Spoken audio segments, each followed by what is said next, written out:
Hello everyone. तो आज आम देखा एलसीएम आउ एचसीएफ रो लेक्चर नंबर 2।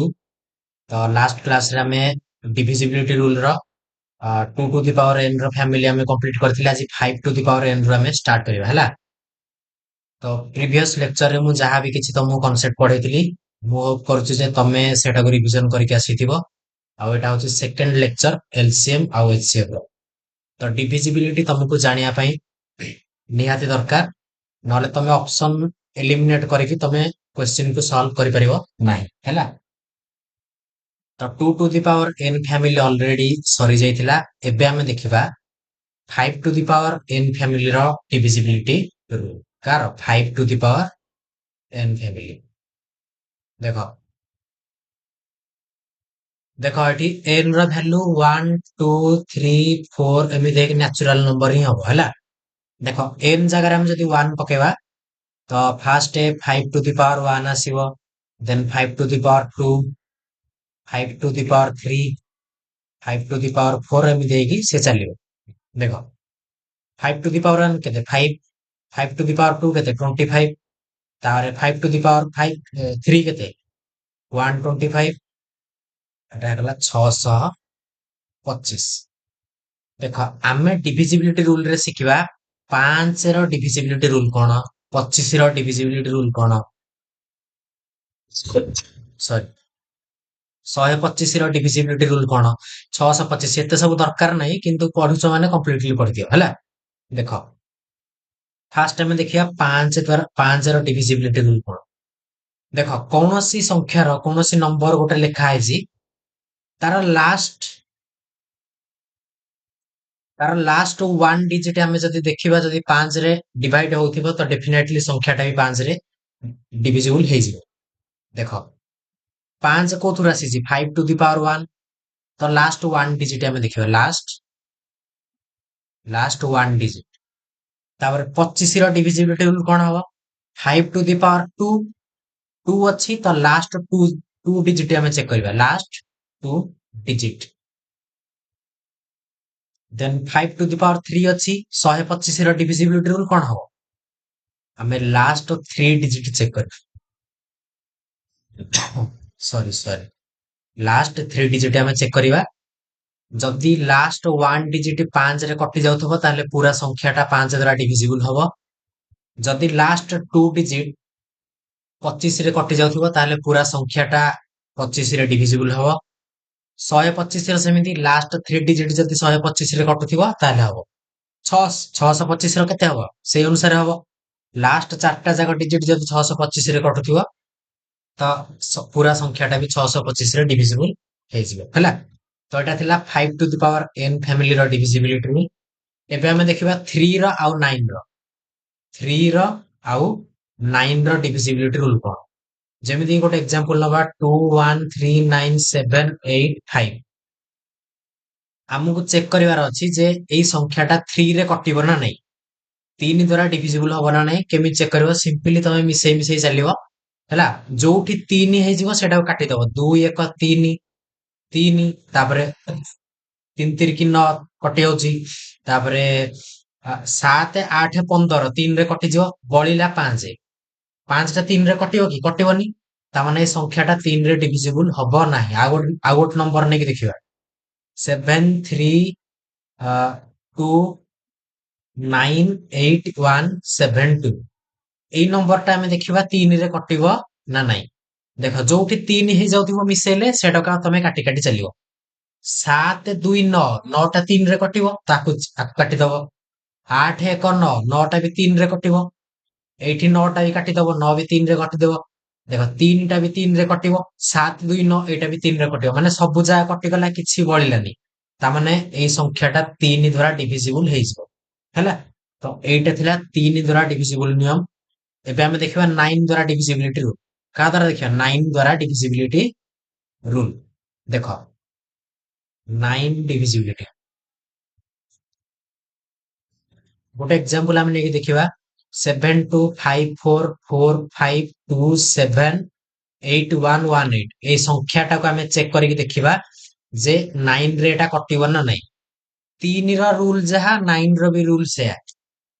3 रो रूल कोन जोठी ମିଶିଲେ 3 ହଉଥିବ 3 ଦ୍ଵାରା କଟୁଥିବ ସେଇଟାକୁ କାଟି କାଟି ଚାଲିବ। ଏଇଠି ସେମିତି 9 ଦ୍ଵାରା କେମିତି କଟିବ?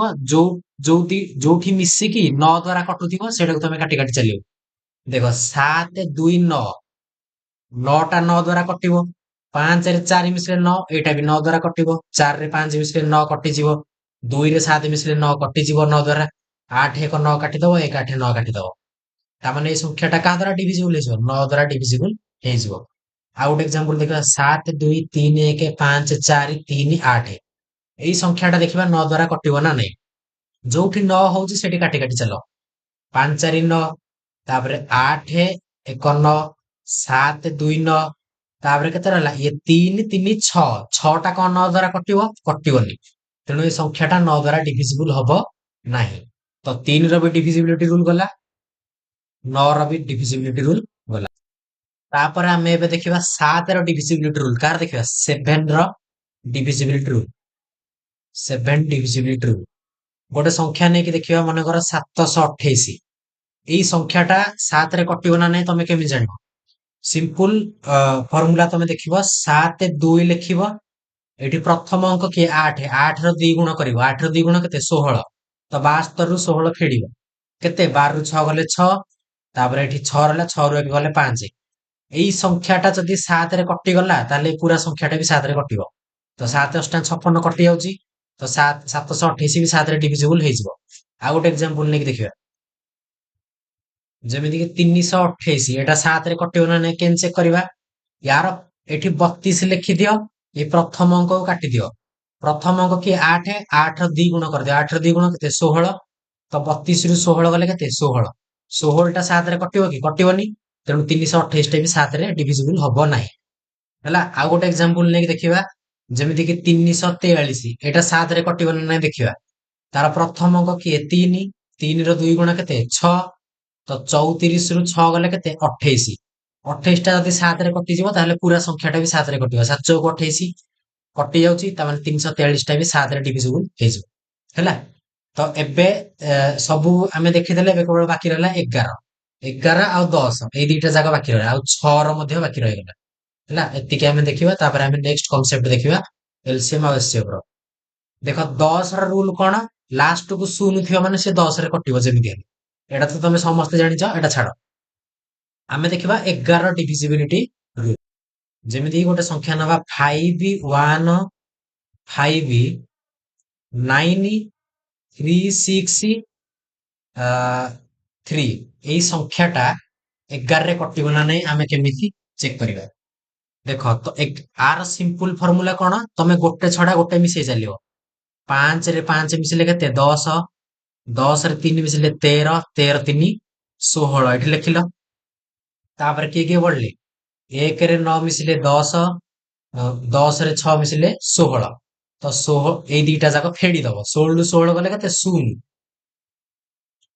ଫେଡାଣ ଫଳଟା ଯଦି 11 ଦ୍ଵାରା କଟିଗଲା ତାହେଲେ ସଂଖ୍ୟାଟା କଟିଯିବ 11 ରେ। 0 ଟାକୁ 11 ରେ ଯଦି କାଟିବ, 11 0 0 ଡିଭାଇଡ ହେଇଯାଉଛି। ତାମାନେ ଏଇ ସଂଖ୍ୟାଟା କଣ ହେଇଯିବ? 11 ଦ୍ଵାରା ଡିଭିଜିବୁଲ ହେଇଯିବ। ଆଉ ଗୋଟେ ଏକ୍ସାମ୍ପଲ ନେଇକି ଦେଖିବା, 5 5 4 4 2 2। ଏଇ ସଂଖ୍ୟାଟା 11 ରେ କଟିବ ନା ନାଇଁ ଆମେ ଚେକ୍ କରିକି ଦେଖିବା। ଦେଖ ଗୋଟେ ଛଡା ଗୋଟେ ଅଲ୍ଟରନେଟ୍ ଆମେ ମିଶେଇକି ଦେଖିବା। 5 ରେ 4 ମିଶିଲେ 9। 9 2 11। ହେଲା, 11 ଲେଖିଦିଅ। ଆଉ କିଏ ପଡିଲା? 5 ରେ 4 ମିଶିଲେ 9। 9 2 11। ତ ଫେଡି ଦିଅ। 11 11 ଗଲେ 0। 0 ଟାକୁ 11 ରେ କାଟିଲେ ଆରାମସେ କଟିଯିବ। 11 0 0। ତାମାନେ ଏଇ ସଂଖ୍ୟାଟା କଣ? 11 ଦ୍ଵାରା ଡିଭିଜିବୁଲ ହେଇଯିବ। ଆଉ ଗୋଟେ ଏକ୍ସାମ୍ପଲ ଆମେ ନେଇକି ଦେଖିବା, ଯେମିତି କି ଆଉ ଗୋଟେ ଏକ୍ସାମ୍ପଲ ଆମେ କଣ ନବା? ଗୋଟେ ମିନିଟ ରୁହ। ଦେଖ ଆଉ ଗୋଟେ ଏକ୍ସାମ୍ପଲ ଆମେ ନବା, ମନେକର 7 3 2 1 6। ଏଇ ସଂଖ୍ୟାଟା 11 ରେ କଟିବ ନା ନାଇଁ ଆମେ କେମିତି ଚେକ୍ କରିବା? 7 2 9 6 15। ଲେଖିବ 15। 3 1 4। 15 ରୁ 4 ଗଲେ କେତେ?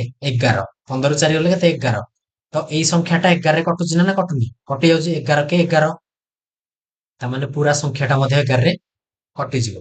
ଆଉ ଗୋଟେ ଏକ୍ସାମ୍ପଲ ନେଇକି ଦେଖିବା, ମନେକର ଲେଖିବା 3 7 2 1 6 5। ଏଇ ସଂଖ୍ୟାଟା 11 ରେ କଟିବ ନା ନାଇଁ ଦେଖିବା। 3 2 5 6 11। 11 ଲେଖିବ ମାଇନସ 7 1 8 5 13। ତ 11 ରୁ 13 ଗଲେ କେତେ? 2। ମାଇନସ ରେ ନବନି, ପ୍ଲସ ରେ ନବ। ଦୁଇ। ତ ଦୁଇଟା କଣ 11ରେ କଟିବ କି? କଟିବ ନାହିଁ। ତେଣୁ ଏଇ ପୁରା ସଂଖ୍ୟାଟା ମଧ୍ୟ 11ରେ କଟିବ ନାହିଁ ହେଲା। ତ ସବୁ ଡିଭିଜିବିଲିଟି ଆମେ ଦେଖିଦେଲେ। 6ର ଡିଭିଜିବିଲିଟି ମନେ ରଖିଦିଅ, ଯୋଉଟା 2ରେ କଟିବ ଆଉ 3ରେ କଟିବ, କାହିଁକି ନା 2 3 6। ତ 2ରେ ଯୋଉଟା କଟିବ ଆଉ 3ରେ ଯୋଉଟା କଟିବ ସେଟା 6ରେ କଟିବ ହେଲା। ଆମେ ବେସିକ ଜିନିଷ ଦେଖିଥିଲେ ଡିଭିଜିବିଲିଟିର। ଏବେ ଆମେ ଏଲସିଏମ ଏଚସିଏଫ ର କନସେପ୍ଟ ଆଡକୁ ଦେଖିବା। ଦେଖ, ଏଲସିଏମ ଏଚସିଏଫ ର କ୍ୱେଶ୍ଚିନ୍ ସଲ୍ଭ କରିବା ପାଇଁ ତମକୁ ବେସିକ ଡିଜିଟାଲ ସମ୍ ବି ଜାଣିବା ପାଇଁ ପଡିବ। ତ ଏଠି ଆମେ ଡିଟେଲ୍ସ ରେ ତ ଡିଜିଟାଲ ସମ୍ ଦେଖିବାନି, କେବଳ ବେସିକ ରେ ଡିଜିଟାଲ ସମ୍ ଦେଖିବା ହେଲା। ଦେଖ, ଡିଜିଟାଲ ସମ୍।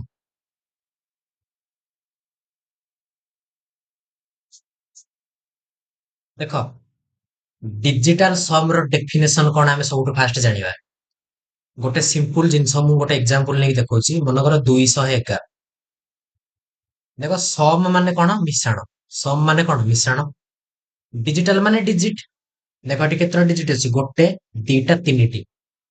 ତିନିଟା ଡିଜିଟ କୁ ମିଶେଇଲେ ଯେତିକି ଆସିବ ସେଟାକୁ ଡିଜିଟାଲ ସମ୍ କହିବା। କିନ୍ତୁ ଆଉ ଗୋଟେ ଜିନିଷ କଣ? ଡିଜିଟାଲ ସମ୍ ସବୁବେଳେ ଗୋଟେ ମାନେ ସିଙ୍ଗଲ ଡିଜିଟ ରହିବ ହେଲା। ଡବଲ ଡିଜିଟ କେବେ ହେଲେ ରହିବ, ସିଙ୍ଗଲ ଡିଜିଟ ହିଁ ରହିବ। ତ ଦେଖ, 2 ମିଶାଣ 1 ମିଶାଣ 2, 2 1 3 1 4, ତାର ଡିଜିଟାଲ ସମ୍ କେତେ? 4। ଆଚ୍ଛା, ଡିଜିଟାଲ ସମ୍ ର ଆଉ ଡେଫିନେସନ କଣ? କୌଣସି ସଂଖ୍ୟାକୁ ଆମେ ଯଦି 9 ରେ ଡିଭାଇଡ କରିବା, ଦେଖ ୟାର ଡିଜିଟାଲ ସମ୍ କେତେ ବାହାରିଲା? 4 ବାହାରିଲା। 211 କୁ ତମେ ଯଦି 9 ରେ ଡିଭାଇଡ କରିବ ହେଲା, ତ ଯେତିକି ରିମାଇଣ୍ଡର ବାହାରିବ, କଣ? ଯେତିକି ରିମାଇଣ୍ଡର ବାହାରିବ ସେଇଟାକୁ ଆମେ ତାର ଡିଜିଟାଲ ସମ୍ ମଧ୍ୟ କହିବା। ଯେମିତି କି ଦେଖ, ଏଇଟାକୁ ଯଦି ଆମେ 9 ରେ ଡିଭାଇଡ କରିବା, କେତେ? 9 ଦୁଗୁଣେ 18, ହେଲେ 3 ବଳିଲା 31। 9 ତିରିକି 27, କେତେ? 9 ତିରିକି 27, 27 ହେଲେ କେତେ ବଳିଲା? 4। ତ ରିମାଇଣ୍ଡର କେତେ ବଳିଲା? 4। ଦେଖ ଏଠି 211 ଯୋଉ ଡିଜିଟାଲ ସମ୍ କେତେ ବାହାରିଥିଲା? 4। 211 କୁ ଆମେ 9 ରେ ଡିଭାଇଡ କଲେ ତାର ରିମାଇଣ୍ଡର କେତେ ବାହାରିଲା? 4। ତା ମାନେ ଏଇ ରିମାଇଣ୍ଡରଟା ହିଁ ତାର ଡିଜିଟାଲ ସମ୍। ତ ସିମ୍ପଲ ଡେଫିନେସନ ହଉଛି, କୌଣସି ସଂଖ୍ୟାକୁ ଆମେ ଯେତେବେଳେ 9 ରେ ଡିଭାଇଡ କରିବା ବା 9 ରେ ହରଣ କରିବା, ଯାହା ରିମାଇଣ୍ଡର ବା ଭାଗଶେଷ ବଳିବ ସେଇଟା ହଉଛି ତାର ଡିଜିଟାଲ ସମ୍ ହେଲା। ତ ସେଇଥିପାଇଁ କୌଣସି ସଂଖ୍ୟା, ଯେମିତି ଗୋଟେ ଏକ୍ସାମ୍ପଲ ନଉଛି 369457। ଦେଖ, ଏଇ ସଂଖ୍ୟାଟାକୁ ଆମେ ଯେତେବେଳେ 9 ରେ ଡିଭାଇଡ କରିବା, ଯାହା ଭାଗଶେଷ ରହିଯିବ ସେଇଟା ହଉଛି କଣ? ତାର ଡିଜିଟାଲ ସମ୍। ସେଇଥିପାଇଁ ଆମେ ଏଥିରୁ 9 କୁ କାଟିକି ଶେଷ କରିଦବା, ଯାହା ବଳିଲା ସିଏ ରିମାଇଣ୍ଡର ହେଇଯିବ। ଆଉ ରିମାଇଣ୍ଡର ଟା ହିଁ ଡିଜିଟାଲ ସମ୍। ତ ଦେଖ, 3 6 9, ଆମେ 9 କୁ ହିଁ ବାହାର କରିଦବା। ତାପରେ ଇଏ 9 ଆକୁ ବି କାଟିଦବା। 5 4 ରେ 5 ମିଶିଲେ 9, ୟାକୁ ବି କାଟିଦବା। ବଳିଲା କେତେ? 7। ତ ଏଇଟା ହିଁ ତାର ଭାଗ ଶେଷ ବା ରିମାଇଣ୍ଡର। ତାହେଲେ ୟାର ଡିଜିଟାଲ ସମ୍ କେତେ ହେଇଯିବ? ଡିଜିଟାଲ ସମ୍ ହେଇଯିବ 7। ଦେଖ, ଏଇ ସେମ ସଂଖ୍ୟା ମୁଁ ଲେଖୁଛି 3 6 9 4 5 7। ଏଟାକୁ ତମେ ମିଶେଇକି ଦେଖ। 3 6 କେତେ? 9, 9 9 18, 18 4 22, 22 5 27, 27 7 କେତେ? 34। ଡିଜିଟାଲ ସମ୍ ସବୁବେଳେ ଗୋଟେ ସଂଖ୍ୟା ଆସିବ। ତ 3 ରେ 4 ମିଶିଲେ କେତେ? 7। ଏକା ଜିନିଷ ହେଲା। ଏଇଠି ବି 7 ବାହାରିଥିଲା, ଏଇଠି ବି 7 ବାହାରିଲା। ତ ୟାର ସିମ୍ପଲ ଡେଫିନେସନ ହଉଛି, କୌଣସି ସଂଖ୍ୟାର ଯେତେବେଳେ ଆମେ ଡିଜିଟାଲ ସମ୍ ବାହାର କରିବା, ତାକୁ ଆମେ 9 ରେ ଡିଭାଇଡ କରିବା ହେଲା। 9 ରେ ଡିଭାଇଡ କଲେ ଭାଗଶେଷ ଯାହା ବଳିବ ସେଇଟା ହିଁ ଡିଜିଟାଲ ସମ୍। କିମ୍ବା ତାର ପ୍ରତ୍ୟେକ ଡିଜିଟକୁ ଆମେ ସେତେ ପର୍ଯ୍ୟନ୍ତ ମିଶେଇ ଚାଲିବା ଯେତେ ପର୍ଯ୍ୟନ୍ତ ସେ ଗୋଟିଏ ସଂଖ୍ୟା ନ ଆସିଛି ବା ଗୋଟିଏ ଡିଜିଟ ନ ଆସିଛି। ବୁଝିହେଲା? ତ ଏଇଟା ଥିଲା ବେସିକ ଡେଫିନେସନ ଅଫ ଡିଜିଟାଲ ସମ୍। ଆଠୁ ବେଶୀ ଡିଟେଲ୍ସ ରେ ଜାଣିବା କିଛି ଆବଶ୍ୟକ ନାହିଁ ଏଲସିଏମ ଏସସିଏଲ ଚାପ୍ଟରରେ ହେଲା। ଏବେ ଆମେ ନେକ୍ସଟ କନସେପ୍ଟ ଦେଖିବା। ଦେଖ, ଡିଜିଟାଲ ସମ୍ ର ଆଉ ଗୋଟେ ବେସିକ ଜିନିଷ ତମେ ମନେ ରଖ। କୌଣସି ସଂଖ୍ୟା ମୁଁ ଯଦି ଲେଖୁଛି, ଦେଖ କୌଣସି ସଂଖ୍ୟା ମନେକର 3 6 7 2 ହେଲା, ୟାର ଡିଜିଟାଲ ସମ୍ ଆମେ ବାହାର କରିବା। କେତେ ବାହାର କରିବା? ଡିଜିଟାଲ ସମ୍ ବାହାର କରିବା। 3 6 9, 9 7 16 2 18, କେତେ ଆସିଲା? 18। 1 ରେ 8 ମିଶିଲେ 9। ଏଇ ଯୋଉ 3 6 7 2 ର ଡିଜିଟାଲ ସମ୍ କେତେ ଆସିଲା? 9। ୟାର ଅର୍ଥ ହଉଛି ଏଇଆ, ଏଇ ପୁରା ସଂଖ୍ୟାଟା 9 ରେ କଟିଯିବ ହେଲା। ଯେମିତି କି ମନେକର 24 ଗୁଣନ 9 ଇଜିକାଲ ଟୁ କେତେ? 9 ଚଉକୁ 36, 6 ର 3, 9 ଦୁଗୁଣ 18, 3 21, 216। 24 ନୂଆ 216। ଦେଖ, ଏଇଟା 24 ଟା 9 ସହ ମଲ୍ଟିପ୍ଲାଇ ହେଇକି ଅଛି, ଗୁଣନ ହେଇକି ଅଛି। ଦେଖ ରେଜଲ୍ଟ ରେ କେତେ ଆସିଲା 216। यार डिजिटल सम बाहर कर देखो 9 बाहर 6 1 7 2 9। तो कौन सी संख्यार जदि 9 थिबो 9 टे गुणन हेकी थिबो ताले डेफिनेटली से संख्यार डिजिटल सम 9 बाहरियो हला। एतिकी जानि थाओ एलसीएम एचसीएफ रे आठ अधिक कांसेप्ट तमर यूज होबन डिजिटल सम नै। देखो एबे गोटे क्वेश्चन करिया जोटा एसएससी जीडी 2025 रे आस्तिला। देखो ए क्वेश्चन टा हम करिया। देखो क्वेश्चन कोन देछि द एलसीएम ऑफ 42 36 312 126 ହେଲା।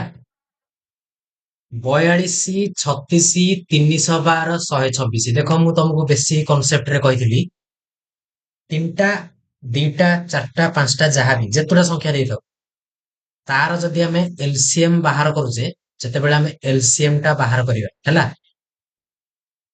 ତ ଏଇ ଏଲସିଏମ ଟା ଏମିତି ଗୋଟେ ସଂଖ୍ୟା ହବ ଏଇ ଏଲସିଏମ ଟା ଏମିତି ଗୋଟେ ସଂଖ୍ୟା ହବ ଏଇ ସଂଖ୍ୟାଟାକୁ ଏଇ ତିନିଟା ଯାକ ସଂଖ୍ୟା ଆରାମସେ ଡିଭାଇଡ କରିପାରିବେ ବା କାଟି ପାରିବେ ହେଲା। ତାମାନେ ଏଇ ଯୋଉ 42 36 312 126 ୟାଙ୍କର ଏଲସିଏମ ଯାହା ବି ଆସିବ ଏଇ ଅପସନ ଚାରିଟା ଯାକ ଭିତରୁ ଯାହା ବି ଆସିବ ତାହେଲେ ସେଇ ସରି ସରି ହେଲା ଯାହା ବି ଆନ୍ସର ଆସିବ ତାହେଲେ ସେଇଟାକୁ ଏଇ ଚାରିଟା ଯାକ ଡିଭାଇଡ କରିପାରିବେ ବା କାଟି ପାରିବେ। ଦେଖ 42 ଦ୍ଵାରା ସେଇ ସଂଖ୍ୟାଟା କଟି ପାରିବ 42 ଦ୍ଵାରା ସେଇ ସଂଖ୍ୟାଟା ଆରାମସେ କଟି ପାରିବ। 42 ରେ କେତେ ଅଛି 6 ଗୁଣନ 7 6 ଗୁଣନ 7 ତାମାନେ ସେଇ ସଂଖ୍ୟାଟା 6 ରେ ବି କଟିବ 7 ରେ ବି କଟିବ। ବୁଝି ହଉଛି ନା ନାଇଁ ଆନ୍ସର ଯୋଉଟା ବାହାରିବ ସେଟା ଡେଫିନେଟଲି 42 ରେ କଟିବ 42 ରେ କଟିବ ମାନେ 42 ତ 6 ଆଉ 7 କୁ ନେଇକି ତିଆରି ହେଇଛି ନା ତାମାନେ ସେଇ ଉତ୍ତରଟା ବି 6 ରେ ବି କଟିବ 7 ରେ ବି କଟିବ। ଗୋଟେ ସିମ୍ପୁଲ ଲଜିକ ଦେଖ ସେଇଟା ଯଦି 6 ରେ କଟିବ ତାହେଲେ 2 ରେ ବି କଟିବ ଆଉ 3 ରେ ବି କଟିବ 2 ରେ ବି କଟିବ ଆଉ 3 ରେ ବି କଟିବ। ଦେଖ ଯଦି ସେଟା 2 ରେ କଟିବ ଏଇଠି ଦେଖ ଏକକ ଘରେ କେତେ ଅଛି 3 ଅଛି ତ ଏଇ ସଂଖ୍ୟାଟା କେବେ ହେଲେ 2 ରେ କଟିବ ନାହିଁ ତାମାନେ ଅପସନ ଏ ଆନ୍ସର ହବ ନାହିଁ। ବୁଝିହେଲା। ଏବେ ଆମେ କଣ ଦେଖିବା ଏବେ ଆମେ ଦେଖିବା 3 ରେ କୋଉଗୁଡା କଟୁଛନ୍ତି 6 3 9 3 ରେ କଟିବେ 4 2 6 3 ରେ କଟିବେ ଏଇଟା ହେଇପାରେ 6 5 11 5 16 2 18 18ଟା ବି 3 ରେ କଟିବ କଟିପାରେ ହେଇପାରେ ଆନ୍ସର 6 5 11 5 16 ଏଇଟା 3 ରେ କଟିବନି ତ ଏଇଟା କେବେ ହେଲେ ବି ଆନ୍ସର ହବନି ହେଲା। ଅପସନ ସି ରହିଲା ଅପସନ ବି ରହିଲା ଏଇ ଦିଟା ଯାକ ଭିତରୁ ହିଁ ଗୋଟେ ଆନ୍ସର ହବ। ଦେଖ ଏଇଠି କେତେ ଅଛି 36 ଅଛି 3 ରେ 6 ମିଶିଲେ କେତେ 9 ଡିଜିଟାଲ ସମ କେତେ ଆସିଲା 9 ଆସିଲା। ୟାର ଅର୍ଥ ଏଇ 36 ରେ ଗୋଟେ 9 ଟେ ଗୁଣନ ହେଇକି ଅଛି ମାନେ ଏଠି ଯିଏ ଆନ୍ସର ଆସିବ ସେ ଯଦି 36 ରେ କଟିବ ତାହେଲେ ସେ ସଂଖ୍ୟାଟା 9 ରେ ବି କଟିବ। ଦେଖ 6 3 9 4 2 6 ଏଟା 9 ରେ କଟିବ ନାହିଁ ଅପସନ କିଏ ପଡିଲା ଅପସନ ବି ତ ଏଇଟା ହେଇଯିବ ରାଇଟ ଆନ୍ସର। ଦେଖ 6 5 11 11 5 11 5 16 16 2 18 18ଟା 9 ରେ କଟି ଯାଉଛି ଆରାମସେ ତ ଅପସନ ବି ହିଁ ଆର ରାଇଟ ଆନ୍ସର ହେଇଛି ହେଲା। ଏବେ ଆମେ ନେକ୍ସଟ କ୍वेଶ୍चन ଦେଖ ଏବେ ଏଲସିଏମ ଏଚସିଏଫ ର ଆଉ ଗୋଟେ ଆମେ ନେକ୍ସଟ କ୍वेश्चन କରିବା। ଦେଖ ଦେଖ ଏଇ କ୍वेश्चन ଟା ତମର ଆରପିଏଫ ଏସଆଇ ରେ ଆସିଥିଲା ଆରପିଏଫ ଏସଆଇ 2024 ରେ କ୍वेश्चन ଟା ତମର ଆସିଥିଲା ସହଜ କ୍वेश्चन ଟେ ଆସିଥିଲା। ଦେଖ 27 48 276 368 ର ଏଲସିଏମ ବାହାର କର ହେଲା। 27 48 276 ଆଉ 368 ତାର ଏଲସିଏମ ଏଠି ଯିଏ ବି ବାହାରିବ ସେ 27 ରେ ବି କଟିବ 48 ରେ ବି କଟିବ 276 ରେ ବି କଟିବ 368 ରେ ବି କଟିବ ନିହାତି କଟିବ ହେଲା। ଦେଖ 48 ରେ ଯେହେତୁ 48 ରେ କଟିବ ଏଇ 48 ଟାକୁ ଆମେ 2 ଗୁଣନ 24 ଲେଖିପାରିବା ତାମାନେ 48 ରେ 2 ଅଛି ମାନେ ସେଇ ସଂଖ୍ୟାଟା 2 ରେ ନିହାତି କଟି ପାରିବ। ଯଦି 2 ରେ କଟି ପାରିବ ଦେଖ ୟାର ଏକକ ଘର ଅଙ୍କ କେତେ 3 ये केबे हेले आंसर हबनी। यार एकक घर अंक केते 1 ये 2 रे कटिबनी तो ये भी आंसर हबनी। यार एकक घर अंक केते 5 तो ये भी केबे हेले आंसर हब नै। बळिला कि ऑप्शन डी एटा ही तारा राइट आंसर हैला। तो एई भली ऑप्शन एलिमिनेट करके तमे एलसीएम आउ एचसीएफ रो प्रत्येक क्वेश्चन को सॉल्व करिवे। एचसीएफ तो मैं पर्यंत पढ़ैनी, एलसीएम चलीजी हैला। एबे हमें नेक्स्ट आ गोटे क्वेश्चन करके देखियो। देखो एई क्वेश्चन टा एबे हमें करबा। देखो नेक्स्ट क्वेश्चन एटा एटा तमरो एसएससी सीपीओ 2023 रे पड़िथिला हैला। ए क्वेश्चन टा देखो एटा केन सॉल्व करिया। Find the list number which is exactly divisible by 20, 28, 34, 60, 75 हैला। यार अर्थ इनडायरेक्टली से पचारिछि ए संख्या मानकर एलसीएम केते बा लसागु केते। से कोन पचारिछि देखो, सबुठु सानो संख्याटा लेख जो संख्या को ये सब जाक भाग करि परिबे बा काटि परिबे। यार अर्थ कोन हला, यार एलसीएम पचारिछि। देखो एई संख्या माने सबुठु सानो संख्या जोटा को काटि परिबे। एठी तमे केते देखुछो 75, सॉरी एठी 75 अछि माने आंसर जहा बाहरिबो से संख्याटा 75 द्वारा कटि जिवो आराम से। जदि 75 द्वारा कटिबो ताले 3 रे भी कटिबो आ 25 रे भी कटिबो। 3 रे भी कटिबो आउ 25 रे भी कटिबो। देखो 3 रे 6 मिसिले 9, 9 2 11, 11 2 13, 13 0 0 13। 13 टा केबे हेले 3 रे कटिबो कि कटिबोनी। तो ऑप्शन सी केबे हेले भी उत्तर हबो नै। देखो 3 5 8 8 9 17 0 0 हेले 17, 17 टा केबे हेले 3 रे कटिबो कि कटिबोनी। तो ऑप्शन डी भी केबे हेले उत्तर हबो नाही। 3 5 7 3 5 8 8 7 15, 15 टा 3 रे कटि जाउची। तो ऑप्शन ए उत्तर हेई पारे। 3 4 7 5 12, 12 टा भी 3 रे कटि जाउची। तो ऑप्शन बी हेई पारे। तो 3 रे हमें आउ करि परियानी। एबे हमें आउ किछि देखिबा हैला। देखो एठी 20 अछि, एठी 28 अछि हैला। जोटा आंसर हबो सेटा 28 रे कटिबो निहाती। सॉरी सॉरी 28 रे कटिबो माने 7 रे भी कटिबो आउ कोथरे कटिबो 4 रे कटिबो। आमे 7 रे चेक करिया। देखो 7 पंचा 35, 7 के 7 उपरटा 7 रे कटि जाउची। तो एटा आंसर हेई पारे। तळटा देखिबा 7 के 21, 7 चौक 28, 7 चौक 28, 6 65, 7 नुआ 63, 2 20, 7 दुगुणे 14, 6 60, 7 अष्टा 56। एटा 7 रे कटिबो नाही। तो राइट आंसर कोटा है option A is the right answer. Etah तमरो SSC CPO 2023 रे ए क्वेश्चन टा आस्तिला हैला। एबे हमें नेक्स्ट आ गोटे लास्ट क्वेश्चन करबा आज क्लास रे, तापर हमें नेक्स्ट कालीठू देखिबा। देखो एठी पचारछि एलसीएम ऑफ 96 136 504। एटा तमरो देखो एसएससी सीजीएल 2022 रे क्वेश्चन टा तमरो आस्तिला हैला। 96 136 504 यार एलसीएम बाहर करिया पई देछि। ता माने आंसर जहा हबो 96 रे कटिबो, 136 रे कटिबो, 504 रे कटिबो। देखो ई 504 रो डिजिटल सम ज देखिबो 5 रे 4 मिसले केते 9। ता माने आंसर जे हबो से 9 रे मध्ये कटिबो। चेक कर दबा हमें 7 2 9, 4 3 7 2 9। एटा आंसर हेई पारे काहे ना 9 रे कटि जाउछ। 6 3 9, 5 4 9 एठी 8 बळी गला। तो एटा केबे हेले भी 9 रे कटिबोनी। तो ऑप्शन बी तो केबे हेले आंसर हबो नाही। 5 4 9, 8 2 10 6 16, 16 टा केबे हेले 9 रे कटिबोनी। 5 4 9 टा 9 रे कटि जिवो, किंतु 16 टा केबे हेले कटिबोनी। तो ऑप्शन सी केबे हेले हबोनी आंसर हैला। देखो 7 2 9, 8 5 13 2 15, ये 9 तो 9 रे कटिगला। ये 8 5 13 2 15, 15 टा 9 रे कटिबोनी। तो ऑप्शन डी भी यार आंसर हबोनी। ତ ଆନ୍ସର କି ହେଇଯିବ option A is the right answer. ଏଟା ତମର ଏସଏସସି ସିଜିଏଲ 2022 ରେ ତମର ଏକ୍ସାମ ରେ ଆସିଥିଲା ହେଲା।